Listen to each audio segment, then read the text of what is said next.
Hello दोस्तों, कैसे हो आप लोग। मैं तिलक शर्मा अंतिम प्रहार के इस यूट्यूब चैनल पे आपका स्वागत करता हूं। तो बच्चों, लास्ट क्लास में हम लोगों ने पाइथागोरियन ट्रिपलेट कवर किया था। ये अंतिम प्रहार एक ऐसा प्रयास है जिसमें हम लोग इस यूट्यूब चैनल के माध्यम से आपके जो भी मैथमेटिक्स के बेसिक कॉन्सेप्ट हैं, चाहे वो क्लास 8 के हों या क्लास 9 10 तक के जो भी बेसिक कॉन्सेप्ट है वो सभी हम लोग यहाँ पर क्लियर करेंगे। आज की इस क्लास का जो टॉपिक है वो है पॉलीगन। पॉलीगन्स जो होंगे वो क्लास 8 का सबसे इंपॉर्टेंट टॉपिक माना जाता है और इससे अक्सर कर बच्चों को प्रॉब्लम फेस करनी पड़ती है और एग्जाम में अक्सर कर क्वेश्चन इससे पूछे जाते हैं। तो आज के इस वीडियो में हम लोग बात करने वाले हैं पॉलीगन्स के बारे में। तो पॉलीगन्स होते क्या है, सबसे पहले बेसिकली हम इसको समझेंगे, उसके बाद हम ये जानेंगे कि पॉलीगन्स के क्या-क्या एग्जांपल्स हैं और क्या-क्या इसके फॉर्मूलेज हैं जो हमें ध्यान में रखने हैं। तो सबसे पहले पॉलीगन्स की अगर हम बात करें, पॉलीगन आपके क्या होते हैं, क्लोज फिगर होंगे। पॉलीगन क्या है, आपके क्लोज फिगर हैं, made up of line segment. ये किससे बने होते हैं, लाइन सेगमेंट से बने होते हैं। यहाँ पर कर्व लाइन एग्जिस्ट नहीं करेंगी, आपको ध्यान रखना है। जो भी कर्व लाइन से आपके क्लोज से बनती हैं वो पॉलीगन के अंदर नहीं आती हैं, जैसे कि सर्कल हो जाएगा आपका, और भी आपकी जो भी क्लोज शेप जो बनती हैं आपकी जो कर्व लाइन से बनेंगी वो पॉलीगन्स के अंदर एग्जिस्ट नहीं करेंगी। दूसरी चीज, ये जो पॉलीगन होंगे ये 2 डायमेंशनल प्लेन में एग्जिस्ट करते हैं। 2D फिगर हैं आपके, ये 3D फिगर वाले जो भी स्ट्रेट लाइन से बनते हैं या क्लोज फिगर वो पॉलीगन्स के अंदर एग्जिस्ट नहीं करेंगे। इसके बाद minimum number of 3 line segment. तो यहाँ पर आपके जो minimum number of line segment होंगे वो कितने एग्जिस्ट करते हैं, 3 लाइन सेगमेंट क्यों एग्जिस्ट कर रहे हैं, इसकी क्या जरूरत पड़ी इस स्टेटमेंट की, इसको जरा जान लेते हैं।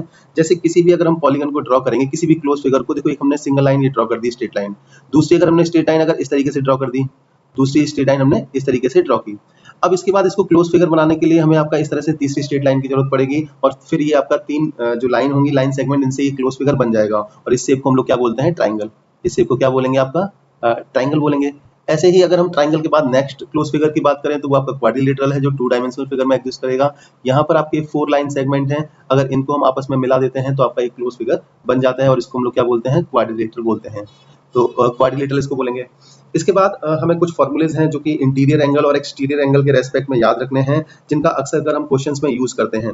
तो सबसे पहले सबसे इंपॉर्टेंट फॉर्मूला जिसपे आपके काफी क्वेश्चन है आपके बेस्ड है इस पर, जिसको हम लोग आगे आने वाली क्लास में प्रैक्टिस भी करेंगे, सम ऑफ ऑल इंटीरियर एंगल। तो किसी भी पॉलीगन के सारे इंटीरियर एंगल जो होंगे, इंटीरियर एंगल हमारे कौन से होते हैं इसको भी समझना जरूरी है।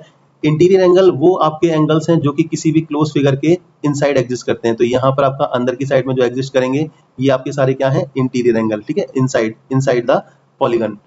तो ये हमारे क्या है, आपके इंटीरियर एंगल्स हैं।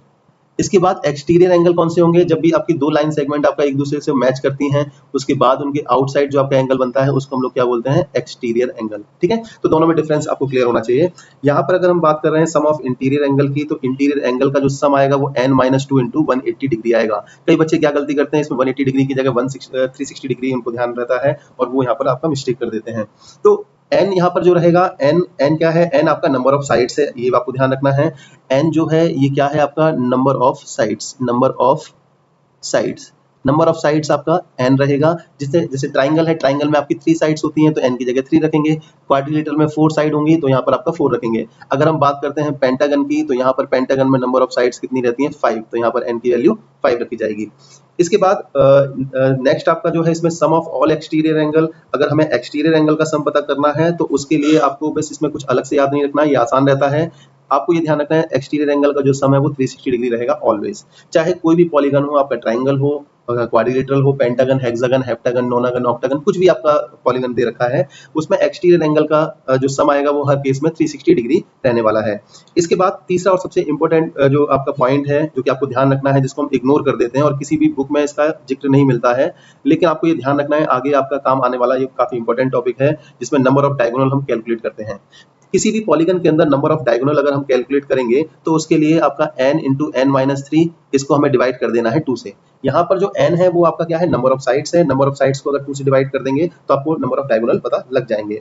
आई थिंक आपको पॉलीगन का जो कॉन्सेप्ट है और जिसके फॉर्मूलेज हैं, बेसिक फॉर्मूले, ये आपको समझ में आ गए होंगे। इसके बाद हम बात करने वाले हैं टाइप ऑफ पॉलीगन की।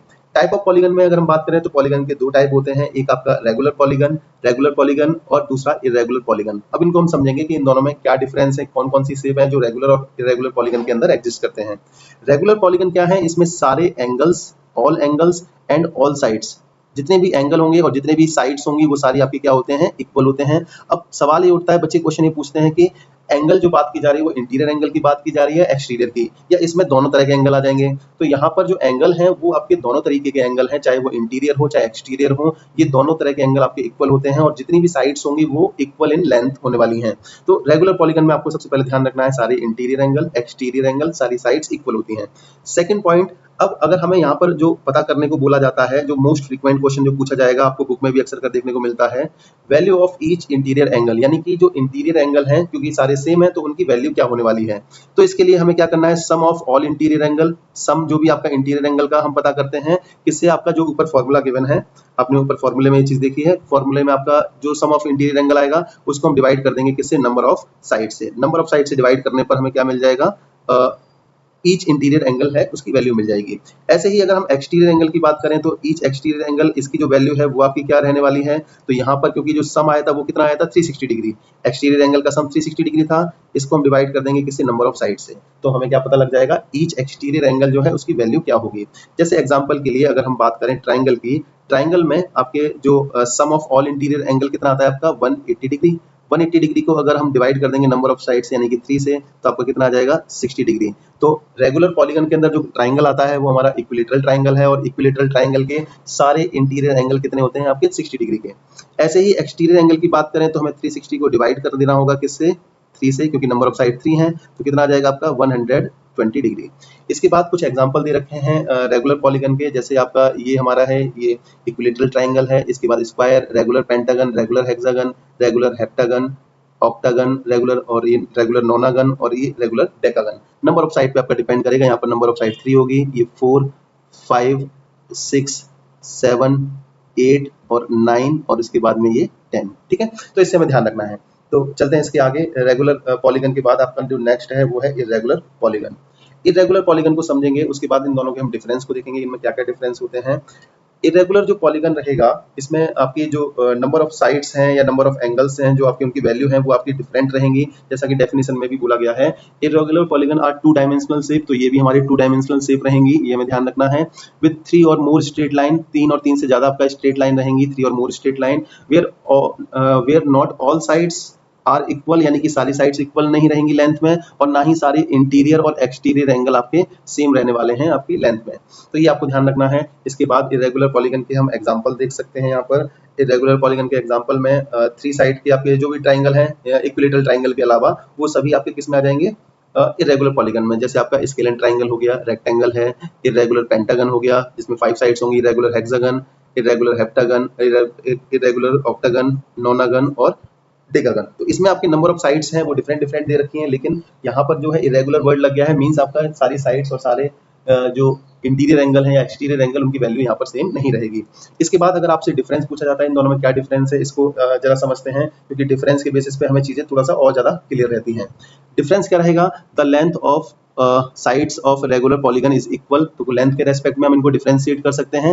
रेगुलर पॉलीगन में सारी जो लेंथ होती हैं वो इक्वल होती हैं, सारी साइड्स इक्वल होंगी, लेकिन इरेगुलर पॉलीगन में ऐसा नहीं होगा, यहाँ पर कोई भी साइड्स आपका सारी साइड्स जो होंगी वो एक दूसरे के इक्वल नहीं होती हैं।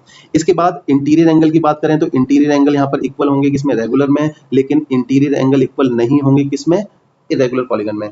इसके बाद the measurement of all exterior angle is equal, ऐसे ही एक्सटीरियर एंगल को भी हम लोग आपका इसके बेसिस पे डिफरेंशिएट कर सकते हैं। सारे एक्सटीरियर एंगल आपके डिफरेंट होते हैं इरेगुलर में और सेम होंगे किसमें, रेगुलर पॉलीगन में। इसके बाद a polygon that is equiangular and equilateral is called a regular polygon, मतलब जिसमें सारे एंगल इक्वल होंगे, सारी साइड्स इक्वल होंगी, उसको रेगुलर बोलते हैं, और जिसमें सारे साइड्स और सारे एंगल जो हैं वो इक्वल नहीं होंगे उसको इरेगुलर पॉलीगन बोला जाता है। तो बस वही डिफरेंस है आपके, उसके बेसिस पे इसको समझाने की कोशिश की गई है। इसके बाद बात करने वाले हम लोग किसके बारे में, कॉन्वेक्स पॉलीगन और कॉनकेव पॉलीगन के बारे में। ये काफी इंपॉर्टेंट इसलिए समझा जाता है क्योंकि यहाँ पर जो डाउट्स होते हैं वो बहुत ज्यादा होते हैं। डाउट्स को हम क्लियर करेंगे, पहले डेफिनेशन के बारे में बात करते हैं। इसमें डेफिनेशन की अगर हम बात करें तो यहाँ पर जो कॉन्वेक्स पॉलीगन है, कॉन्वेक्स पॉलीगन को पहले हम लोग समझेंगे, उसके बाद कॉनकेव की बात करते हैं। कॉन्वेक्स पॉलीगन क्या है आपका, the full outline of convex shape point outside. तो यहाँ पर जो एंगल्स होंगे वो आपके क्या होंगे, जो उनकी जो ये शेप होगी वो आपका जो पॉइंट होगा उसका वो कहाँ पर होगा, आउटवर्ड होगा। जैसे ये वाला पॉइंट आउटवर्ड है, ये वाली, ठीक है, ये वाली जो इनकी निप होगी ये आपका कहाँ पर होती है, आउटवर्ड होती है, ठीक है, आउटवर्ड होगी इस तरीके से, ठीक है। और जितने भी आपके एंगल्स होते हैं, जितने भी आपके इंटीरियर एंगल्स होंगे इसमें, of convex polygon are less than 180 degree, मतलब 180 डिग्री से ये कम रहेंगे, 180 डिग्री से ज्यादा नहीं होंगे इसमें कॉन्वेक्स पॉलीगन में। जबकि कॉन्केव पॉलीगन की अगर हम बात करें तो at least some portion of the concave से पॉइंट इनवर्ड, तो कुछ पोर्शन ऐसा रहेगा कॉन्केव पॉलीगन में जो कि आपका इनवर्ड आपका इंडिकेट कर रहा होगा इस तरीके से अंदर की साइड में, ठीक है। इसीलिए इसको हम लोग क्या बोल रहे हैं, कॉन्केव पॉलीगन बोल रहे हैं। और at least one interior angle greater than 180 degree, मतलब कोई एक एंगल ऐसा होगा जिसकी वैल्यू क्या होगी, 180 डिग्री से ज्यादा होगी। इसको हम इस तरीके से समझ सकते हैं। यहाँ पर देखो ये वाला एंगल जो है 180 डिग्री से ज्यादा है, ये वाला एंगल 180 से ज्यादा है। यहाँ पर देखोगे ये 180 से ज्यादा होगा, ये भी आपका इंटीरियर एंगल 180 डिग्री से ज्यादा होगा, ये 180 डिग्री से ज्यादा होगा और ये भी 180 डिग्री से ज्यादा होगा इस तरीके से, ठीक है। इस तरीके से हम समझ सकते हैं इसको, ये भी 180 डिग्री से ज्यादा है। और यहाँ पर अगर बात करोगे तो ये वाला आपका 180 डिग्री से ज्यादा होगा, ये भी 180 डिग्री से ज्यादा रहेगा। इसीलिए इसको क्या बोला गया है, कॉन्केव पॉलीगन। जबकि कॉन्वेक्स में ऐसा नहीं होता, सारे जो एंगल होंगे वो आपके 180 से कम रहेंगे, 180 से आपके सारे लेस रहेंगे इस तरीके से, ठीक है। ये आपके क्या है, कॉन्वेक्स पॉलीगन है। तो आई थिंक आपको इन दोनों में डिफरेंस क्लियर होगा कि इन दोनों में डिफरेंस क्या होगा। एंगल के बेसिस पे हम डिफरेंशिएट कर सकते हैं। दूसरी चीज, इनके जो आपके शार्प पॉइंट होते हैं, यहाँ पर आपकी जो नॉक होती है, इनकी जो टिप होती है, वो हमेशा आपका कॉन्वेक्स पॉलीगन की क्या रहती है, आउटवर्ड रहेगी, जबकि कॉन्केव में आपकी ये क्या रहती है, इनवर्ड रहेगी। तो ये इन दोनों में डिफरेंस है। आई थिंक आपको ये डिफरेंस क्लियर होगा। तो ये कुछ ऐसे पॉइंट थे जो आज की क्लास में हमने डिस्कस किए हैं, जिन पर अक्सर एग्जाम में क्वेश्चन पूछ लिए जाते हैं और इनको लेकर बच्चों को हमेशा डाउट रहता है। तो आज की क्लास में हमने जो टॉपिक कवर किया, आई थिंक आपको अच्छे से समझ में आया होगा और इसको हम ज़्यादा से ज़्यादा शेयर करके चलेंगे, ज़्यादा से ज़्यादा लोगों तक इस चीज़ को पहुंचाएंगे। और अगर आपको वीडियो पसंद आया तो इसको लाइक और सब्सक्राइब जरूर करके जाएंगे। चलिए, थैंक यू सो मच, मिलते हैं इसके नेक्स्ट क्लास में। धन्यवाद।